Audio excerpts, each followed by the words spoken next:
सरकार टिकता कामा नये, या आगीमध्ये सरकार जाळून भस्म झालं पाहिजे, तर या उठावाला अर्थ आहे. आणि हा लढा एकट्या सोनम वांगचुक यांचा नाहीये. हे सरकार केवळ चंदा चोरी, वोट चोरी, अरे तुमचं भविष्य चोरलंय त्यांनी, तुमचं भवितव्य, या देशाचं भवितव्य चोरलंय. काय दिलंय का या सरकारने तुम्हाला? आज मी येताना बातम्या बघत होतो, दिल्लीमध्ये जंतर मंतरच्या इकडे युद्धाची तयारी जणू काही सुरू झालेली आहे. सैन्य आणतायत, फौजा आणतील, कदाचित अणुबॉम्ब सुद्धा आणतील.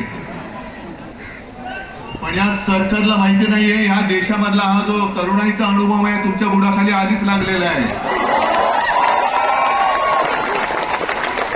आणि हे आता तुमची जी काही युद्धाची तयारी आहे, ही तयारी जर का नीट परीक्षेच्या वेळेला नीट केली असती तर तुमच्या बुडाला सुरुंग लागला नसता, लागला असता. बरं, मी काय म्हणतो की एकदा होऊन जाऊ दे. सोनम